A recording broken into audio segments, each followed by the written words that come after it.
एक इंसान, कम से कम इस ग्रह पर आप विकास का शिखर हैं, कम से कम शारीरिक रूप से। हाँ, व्यवहार से जुड़ी चीजों के बारे में हमारे अंदर सवाल हो सकते हैं, लेकिन कम से कम शारीरिक रूप से हम धरती के सबसे विकसित जीव हैं। सबसे विकसित जीव होने का मतलब यह है कि हमारे अंदर सबसे जटिल न्यूरोलॉजिकल सिस्टम है और सबसे ऊंचे स्तर की दिमागी क्षमता है। इसका मतलब है आप सोच सकते हैं, आप याद रख सकते हैं, आप में याददाश्त है, आप बहुत जीवंत तरीके से चीजों को याद रख सकते हैं और आपकी कल्पना शक्ति शानदार है। चींटी इतने जीवंत तरीके से चीजों को याद नहीं रखती, ना ही उसकी कल्पना इतनी शानदार है, बस थोड़ी सी है।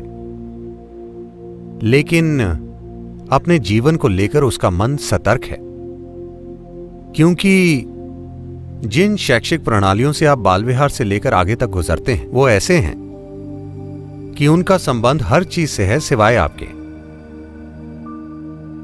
ये हर दूसरी चीज के बारे में है। कोई पर्यटन में पीएचडी है, कोई बायो इंजीनियरिंग में पीएचडी है, कोई किसी और चीज में। इसके बारे में कुछ नहीं। ये कैसे काम करता है इस पर बिल्कुल ध्यान नहीं दिया जा रहा। एक इंसान इस तरह का काम करता है। इसका मतलब यह है कि इंसान 3 समय में काम करता है। वो अपनी यादों के गुणों के अनुसार जीता है। आपकी यादें कितने गुणों से भरपूर हैं, इससे यह तय होगा कि आप अभी क्या करेंगे और क्या नहीं करेंगे, है कि नहीं? तो याददाश्त महत्वपूर्ण है, वर्तमान का अनुभव महत्वपूर्ण है, और आपके कल की कल्पना कितनी जीवंत है यह बहुत महत्वपूर्ण है। फिलहाल समस्या यह है कि ये चीजें पूरी तरह से आपस में मिल गई हैं, क्योंकि अपनी शक्तियों को अनुशासित नहीं किया गया है। बच्चों को ऐसा कुछ भी नहीं सिखाया गया है। अनुशासन का मतलब लोग सोचते हैं अंग्रेजी अनुशासन, यानी बेवकूफों की तरह ऐसे चलना। शक्तियों का अनुशासन नहीं है। इस वजह से आपका अपना मन आपके खिलाफ हो गया है। जो 10 साल पहले हुआ था आपको आज भी दुख देता है। हेलो, जो परसों हो सकता है वो अभी आपको दुख दे रहा है, क्योंकि अपनी शक्तियों का अनुशासन नहीं है। आप नहीं जानते कि अपनी याददाश्त का और कल्पना का इस्तेमाल कैसे करना है। आपकी याददाश्त आपको दुख देती है, आपकी कल्पना आपको दुख देती है, और आपको लगता है कि आपका जीवन दुख दे रहा है। जीवन दुख नहीं दे रहा।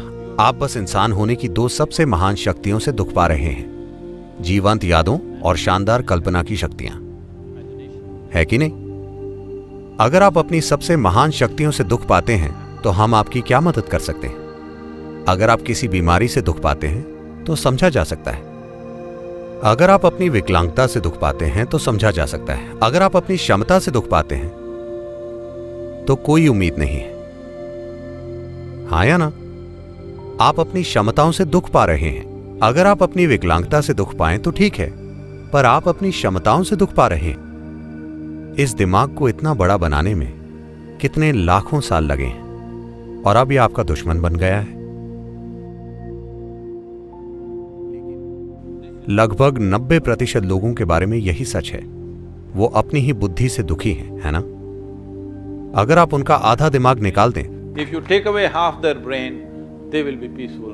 अगर आप उनका आधा दिमाग निकाल लें तो वो शांत हो जाएंगे। हाँ, और इसीलिए बहुत से बेवकूफ ये बोलते रहते हैं कि जीवन का परम लक्ष्य है पीस ऑफ माइंड। ऐसे लोगों पर रेस्ट इन पीस बिल्कुल लागू होता है। देखिए, मैं आप सभी युवाओं से बस यही कह रहा हूं, अपने जीवन में जो चाहे करें, लेकिन आपको किसी चीज पर तीव्रता से केंद्रित होना चाहिए।